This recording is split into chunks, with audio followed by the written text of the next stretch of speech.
Assalamualaikum warahmatullahi wabarakatuh. Salam Pramuka. Halo adik-adik yang soleh dan solehah. Apa kabar adik-adik semua? Semoga adik-adik semua diberikan kesehatan selalu dan selalu dalam lindungan Allah Subhanahu wa taala. Amin. Sebelumnya, mari bersama-sama kita ucapkan alhamdulillahirobbilalamin karena pada kesempatan hari ini kita masih bisa bertemu kembali dan adik-adik semua sudah melaksanakan PTS, penilaian tengah semester. Alhamdulillah semua nilai adik-adik sudah kakak berikan ke wali kelas masing-masing. Itu semua nilai adik-adik dari usaha yang sudah adik-adik kerjakan. Oke, kakak minta adik-adik untuk mengawali pelajaran pramuka. Kakak minta adik-adik 2 kali tepuk pramuka.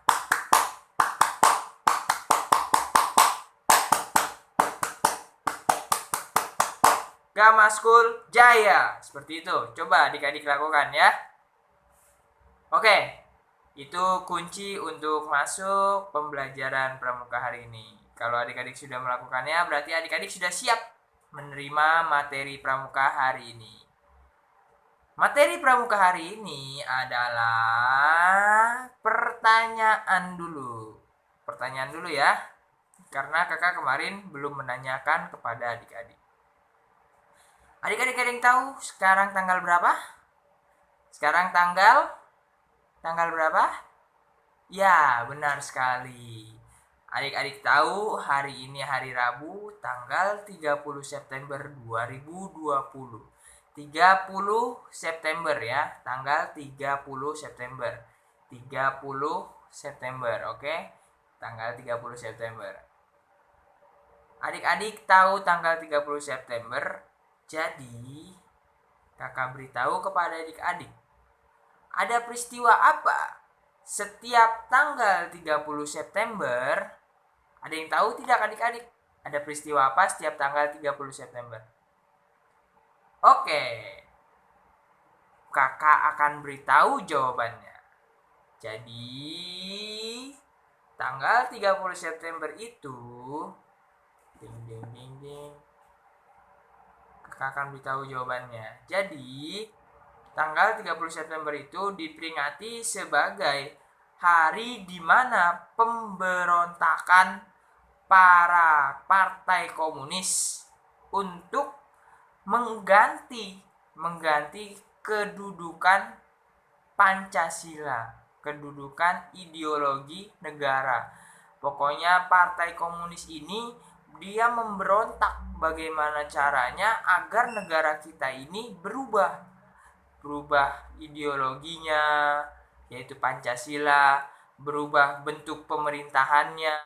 Nah, mereka itu orang-orang partai komunis memberontak. Sehingga untuk mengenang sejarah dibuatkanlah namanya Monumen Pancasila Sakti. Jadi adik-adik tahu hari ini pemberontakannya, besok adalah hari kesaktian Pancasila.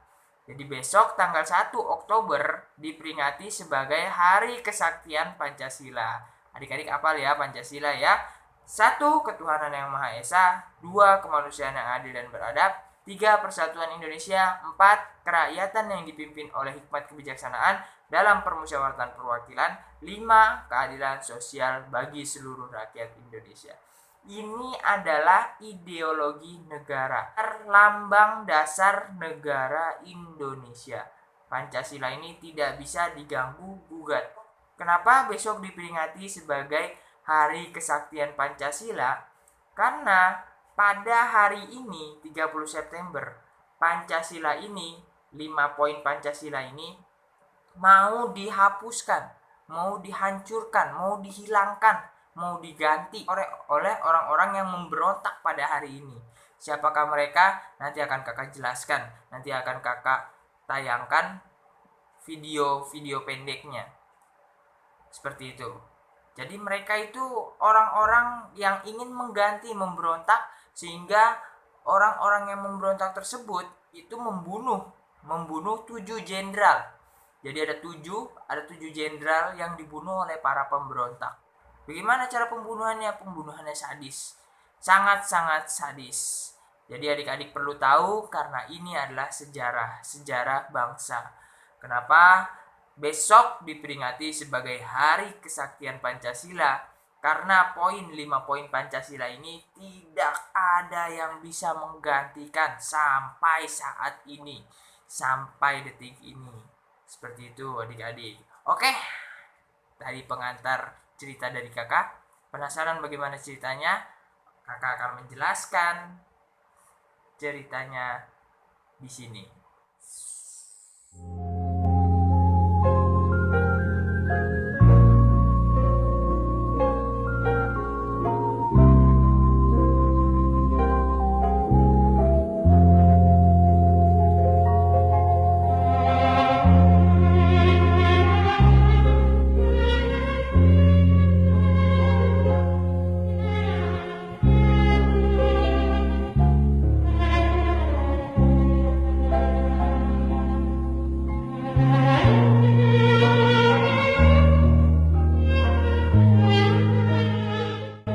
Pada Juli 1960, PKI melancarkan kecaman-kecaman terhadap kabinet dan tentara.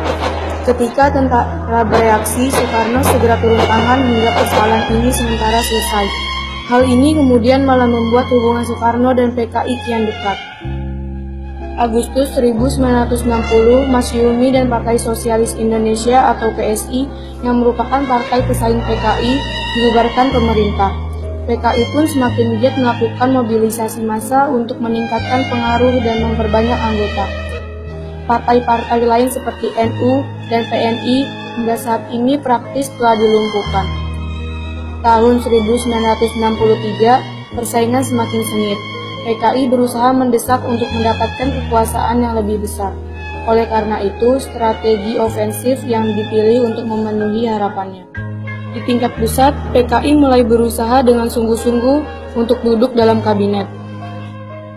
Pada tahun-tahun sebelumnya, partai ini umumnya hanya melancarkan kritik terhadap pemerintah, khususnya para menteri yang memiliki pandangan politik berbeda dengan mereka. Di daerah, persoalan-persoalan yang muncul tampaknya malah lebih pelik lagi, karena bersinggungan dengan konflik yang lebih radikal. Aksi ini merupakan upaya pengambil alihan tanah milik pihak-pihak mapan di desa dengan paksa dan menolak janji-janji bagi hasil yang lama. Selama pada tahun 1964, perlawanan terhadap aksi sepihak semakin lama semakin kuat. Hubungan Angkatan Darat dengan PKI sendiri pada masa itu juga kian memanas. Sindiran dan kritik kerap dilontarkan para petinggi PKI terhadap AD. Pada bulan-bulan awal tahun 1965, PKI menyerang para pejabat anti-PKI dengan menuduhnya sebagai kapitalis birokrat yang korup. Usul pembentukan Angkatan Kelima selain AD, AU, AL, polisi yang dikemukakan oleh PKI diakui memang semakin memperkeruh suasana terutama dalam hubungan antara PKI dan AD. Tentara telah membayangkan bagaimana 21 juta petani dan buruh bersenjata bebas dari pengawasan mereka. Gagasan ini bisa berarti pengukuhan aksi politik yang matang. Bermuara pada dominasi PKI yang hendak mendirikan pemerintahan komunis yang pro-RRC di Indonesia. Usulan ini akhirnya memang gagal direalisasikan. PKI lalu meniupkan isu tentang adanya Dewan Jenderal di tubuh AD yang tengah mempersiapkan suatu kudeta. Di sini PKI menyodorkan dokumen Guild Truce yang ditandatangani Duta Besar Inggris di Indonesia. Isi di dokumen ditafsirkan sebagai isyarat adanya operasi dari pihak Inggris. Meski kebenaran isi dokumen ini diragukan dan Jenderal Ahmad Yani kemudian menyanggah keberadaan Dewan Jenderal, ini saat Presiden Soekarno bertanya kepadanya. Namun pertentangan PKI dengan Angkatan Darat kini tampaknya telah mencapai level yang akut. Bulan itu juga Pelda Sujono yang berusaha menghentikan penyerobotan tanah perkebunan tewas dibunuh sekelompok orang dari BTI dalam peristiwa Bandar Betsi di Sumatera Utara. Jenderal Yani segera menuntut agar mereka yang terlibat dalam peristiwa Bandar Betsi diadili. Sementara itu, di Mantingan, PKI berusaha mengambil paksa tanah wakaf Pondok Modern Gontor seluas 160 hektar. Sebuah tindakan yang tentu saja semakin membuat marah kalangan Islam. Apalagi 4 bulan sebelumnya telah terjadi peristiwa Kanigoro Kediri, di mana BTI telah membuat kacau peserta mental training pelajar Islam Indonesia dan memasuki tempat ibadah saat subuh tanpa melepas alas kaki yang penuh lumpur lalu melecehkan Al-Quran. Suasana pertentangan antara PKI dengan AD dan golongan lain non-PKI pun telah sedemikian panasnya menjelang tanggal 30 September 1965. Apalagi pada bulan Juli sebelumnya, Soekarno tiba-tiba jatuh sakit.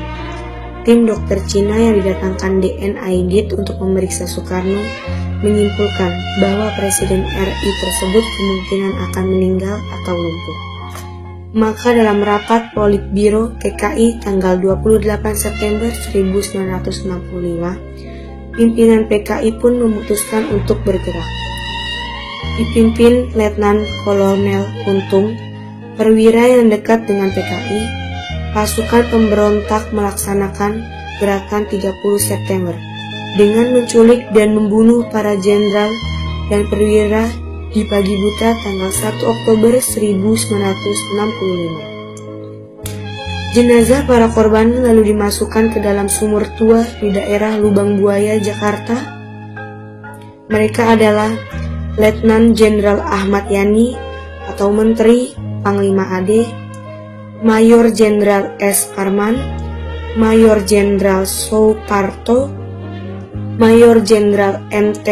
Haryono, Brigadir Jenderal D.I. Panjaitan, Brigadir Jenderal Sutoyo Siswomiharjo, dan Letnan 1 Pierre Andreas Tendaen. Sedangkan Jenderal Abdul Haris Nasution berhasil lolos dari upaya penculikan. Namun putrinya Ade Irma Suryani menjadi korban. Di Yogyakarta, gerakan 30 September juga melakukan penculikan dan pembunuhan terhadap perwira AD yang anti PKI, yaitu Kolonel Katamso dan Letnan Kolonel Sugiono.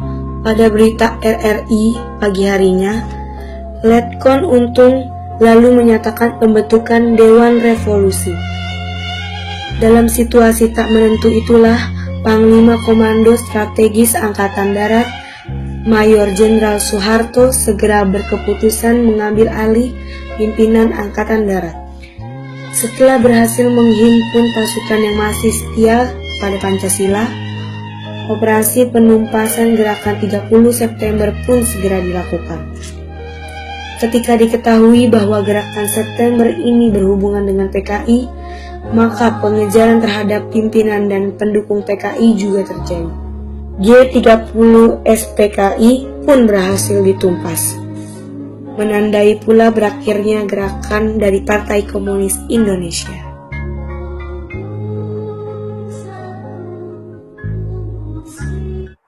Oke, baik adik-adik, itu tadi kisahnya. Semoga adik-adik paham dan mengerti ada apa kejadian pada hari ini diperingati sebagai Hari Pemberontakan G30 SPKI. Jadi G30 SPKI adalah gerakan 30 September yang dilakukan oleh Partai Komunis Indonesia, disingkat PKI. Adik-adik paham ya? Jangan sampai lupa tentang sejarah tersebut, harus diingat-ingat karena apa? Bangsa yang hebat adalah bangsa yang mengenal sejarahnya di masa lalu. Seperti itu adik-adik. Jadi adik-adik jangan sampai lupa, jangan sampai adik-adik tidak tahu sejarah bangsa sendiri. Jangan sampai adik-adik tidak tahu sejarah negara kita sendiri, negara Indonesia. Terima kasih, sekian dari kakak. Kakak mohon maaf apabila ada salah kata dalam penyampaian. Syukron kasiron, kita akhiri dengan doa kafaratul majelis. Subhanakallahumma wa bihamdika asyhadu an la ilaha illa anta astaghfiruka wa atubu ilaik. Amin. Terima kasih adik-adik semua. Salam untuk ayah bunda. Kakak akhiri. Wassalamualaikum warahmatullahi wabarakatuh. Salam Pramuka.